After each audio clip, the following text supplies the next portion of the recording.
நமஸ்காரம்.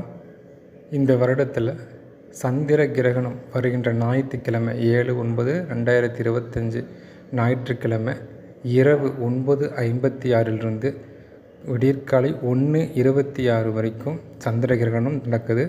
இந்த சந்திர கிரகணம் இந்தியாவிலும் தெரியுது.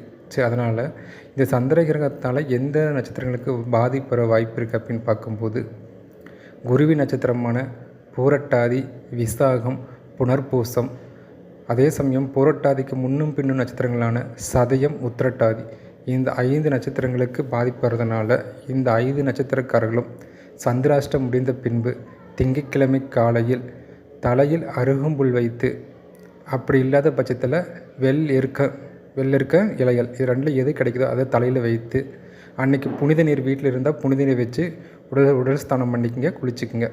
முடியாதவங்க இந்து உப்பு, சரிங்களா, அதை நீரில் கரைச்சி, கல்லுப்பு இருந்தாலும் ஓகே தான், கரைச்சி அதை நீர் குளிச்சுக்குங்க. ஸோ இது காலையில் இதனால் எதை முடியுமோ 2ல் அதை நீங்கள் ப்ராப்பராக பண்ணிக்கங்க. இதன் மூலியமாக இந்த 5 நட்சத்திரங்களுக்கு வருகின்ற தோஷங்கள் நிவர்த்தியாகும்.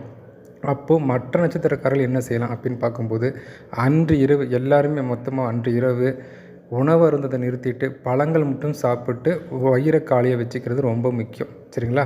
அதே சமயம் உங்களுக்கு தெரிஞ்ச மந்திரம் 9:56 ஸ்டார்ட் ஆகுதுன்னா 10 மணிலேருந்து 12 மணி வரை உங்களுக்கு என்ன மந்திரங்கள் தெரியுமோ அந்த மந்திரத்தை சொல்லுங்கள். ஏன்னா இந்த காலகட்டத்தில் சொல்கிற மந்திரங்களுக்கு வலு ரொம்ப அதிகம். அப்போது ஒரு முறை சொன்னால் கூட 1,00,000 முறை சொன்ன உரியத்தனை வலு இந்த காலகட்டத்தில் இருக்கிறாங்க. ஏன்னா இது இந்தியாவில் தெரிகிற நட்சத்திர கிரகணமாக இருக்கிறதுனால இதோட வலு ரொம்ப அதிகமாக இருக்கும். இரவு பயணங்களை செய்கிறத தவிர்த்துக்குங்க அந்த காலகட்டத்தில், சரிங்களா.